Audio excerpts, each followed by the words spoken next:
Bom dia, amados. Desejo saudá-los com a graça, a misericórdia e a paz do nosso Senhor Jesus Cristo. Amém?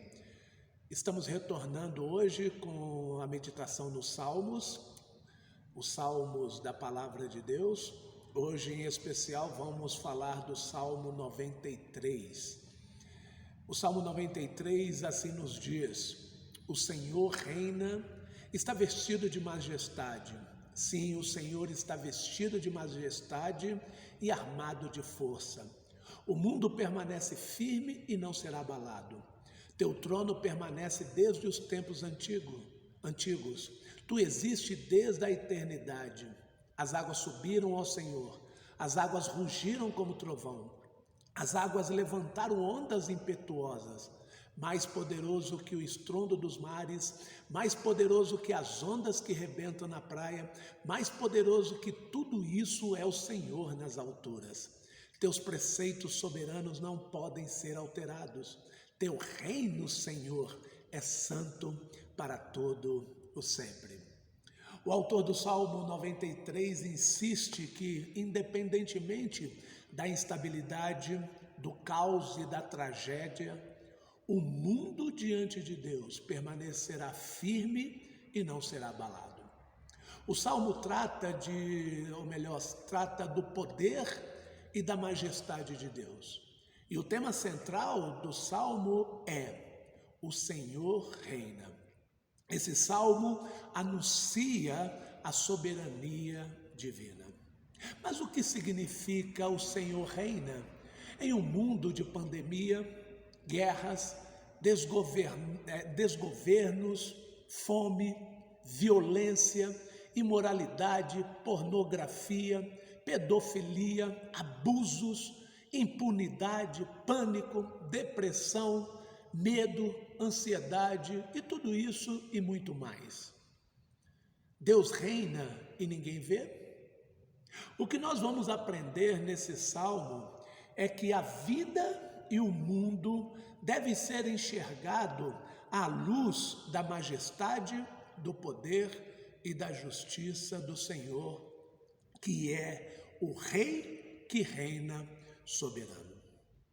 O crente olha para a própria vida e olha para o mundo em que vive, olha para todas as coisas difíceis na própria vida e olha para todas as coisas difíceis neste mundo, baseado no que ele sabe sobre Deus pela revelação da sua palavra, a palavra de Deus. O crente não olha para os problemas da vida e do mundo sem as lentes do caráter ou dos atributos de Deus. Ou assim deveria ser, né, amados? Nós, como crentes, nós devemos olhar para o mundo e ver o mundo diante da ótica da palavra de Deus. Isso é muito importante para nós neste mundo que nós vivemos. Para melhor entendermos os salmos, ou melhor entendermos este salmo, eu vou dividi-lo em 3 partes. O verso 1 ao verso 2, o Senhor reina com majestade. O verso 3 e 4, o Senhor reina com poder. E fechando o verso 5, o Senhor reina com justiça. Então vamos ver a primeira parte, que é o Senhor reina com majestade, verso 1 e 2. Esses 2 primeiros versículos nos dão a primeira parte do Salmo. E eles simplesmente afirmam o seguinte: Deus é rei e ele reina soberano. Deus é rei. Gente, isso é tão simples de dizer, mas tão difícil de acreditar e de assimilar, não é verdade? Normalmente a gente acredita que Deus é rei e que ele reina. O problema é que na prática a gente tem dificuldade de crer nisso, especialmente quando as provações da vida nos atingem e quando o mundo parece estar desgovernado, quando aquilo que mais a gente teme pode vir a acontecer. Mas a primeira coisa que o Salmo ensina é que Deus é rei, ele governa, Ele é soberano sobre tudo e sobre todos. Veja aí os 2 primeiros versículos, diz: o Senhor reina, está vestido de majestade. Sim, o Senhor está vestido de majestade. Está vestido de majestade e armado de força. O mundo permanece firme e não será abalado. Teu trono permanece desde os tempos antigos. Tu existes desde a eternidade. Note os atributos de Deus que são destacados nesses versículos. Majestade dá uma ideia de dignidade, autoridade, imponência, né? A grandeza do soberano. Majestade é o atributo natural de Deus, daquele que é rei acima de tudo e de todos, acima de todos os reis e de todos os governantes na terra, e que não precisa multiplicar as pompas, né, de seu poder para encantar ou impressionar. O seu poder, a sua majestade já encantam e impressionam naturalmente. Poder. O salmista estava tão impressionado com a majestade como característica do reino de Deus que ele repetiu essa 2 vezes, né, essa ideia da majestade de Deus. O Senhor reina, está vestido de majestade. Sim, está vestido de majestade. E não contente, ele acrescentou: e armado de força, que quer dizer poder.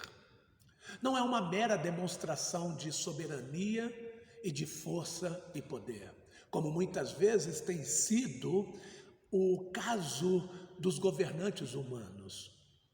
É uma soberania real, natural de poder.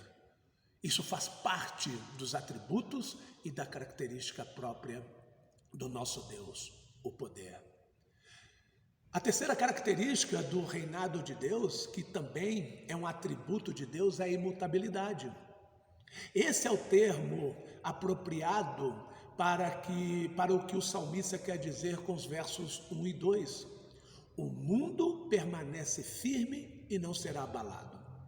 Teu trono permanece desde os tempos antigos.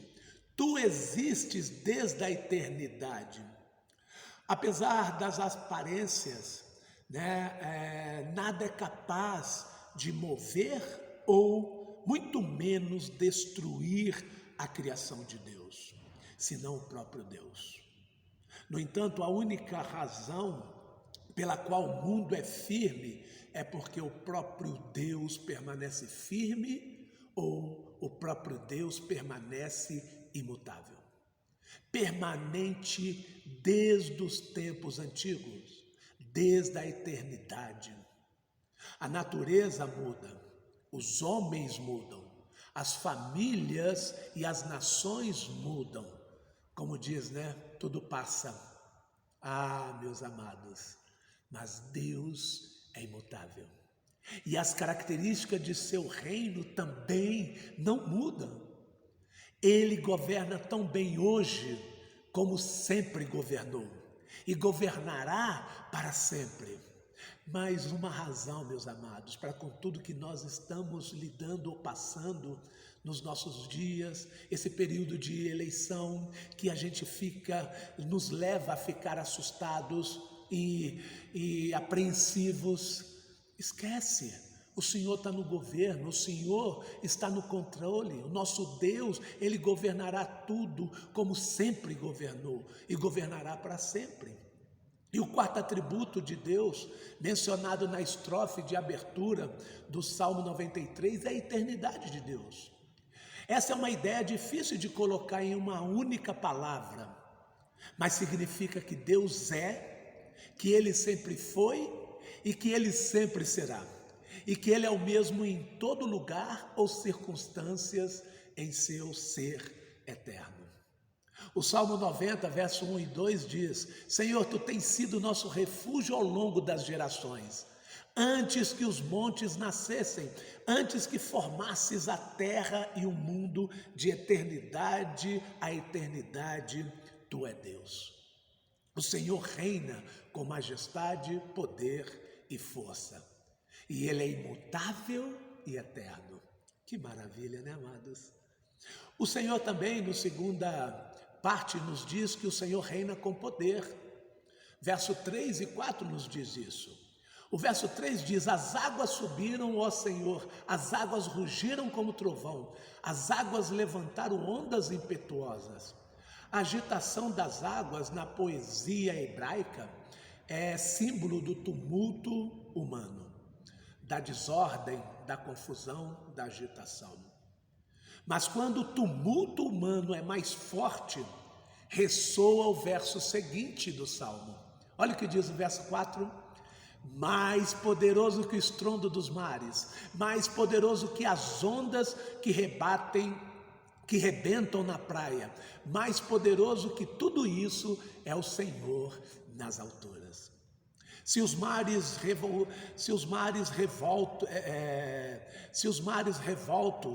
né, representam as nações, se os mares agitados, abalados, representam as nações gentias, sitiando e atacando Israel, verso 3, né, que nós vimos agora, como parece que representam, então esse versículo, o versículo 4, é uma afirmação da soberania de Deus sobre cada desenvolvimento histórico.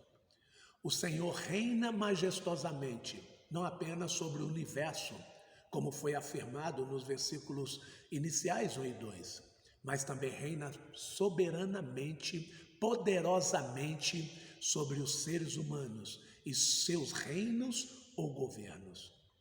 Ele reina poderosamente sobre os seres humanos, sobre os reinos humanos e sobre os governos humanos. Ele é poderoso sobre tudo e sobre todos.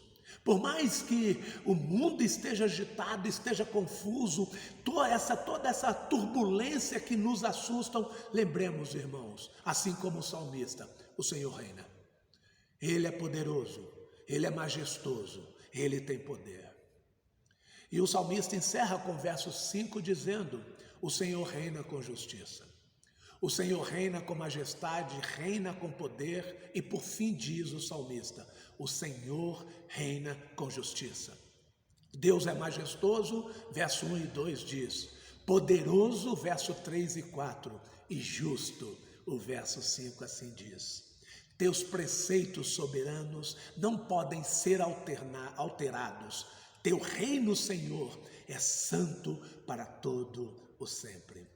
Note, a justiça de Deus se fundamenta em dois princípios. Na sua palavra, aqui diz os seus preceitos, e na sua santidade. O Senhor reina, perdido em meio a tantas incertezas, atolado em tanto desgoverno, desesperançado, né? Depois de tantas decepções e fracassos, feridos por tantas perdas, cansado de muito correr e tentar e tratar e buscar, amedrontado quanto ao que te aguarda o amanhã, trará alento ao coração saber que o Senhor Deus reina. Ele reina com majestade, poder e justiça. Confiar que o Senhor é majestoso, poderoso e santo e justo, isto trará paz aos nossos corações. A solução bíblica, de fato, não é um mundo melhor. Não é um mundo aqui com governo e pessoas melhores, mas um mundo por vir com pessoas salvas e transformadas por Jesus. A solução bíblica é a esperança da vida eterna que Deus, aquele que não mente, prometeu antes dos tempos eternos. É o que nos diz Tito, capítulo 1, verso 2. Que vida é essa? É a vida da vinda do reino de Deus. Na forma como Jesus nos ensinou a orar. Venha o teu reino, Mateus 6,10. Esse reino eterno virá com o Rei Deus, o Rei Jesus. Apocalipse 21, de 1 a 4 nos diz, então vi um novo céu e uma nova terra, pois o primeiro céu e a primeira terra já não existiam, e o mar também não mais existia. E vi a cidade santa, Nova Jerusalém, que descia do céu, da parte de Deus, como uma noiva belamente vestida para o seu marido. Ouvi uma forte voz que vinha do trono e dizia: vejam, o tabernáculo de Deus está no meio do seu povo. Deus habitará com eles.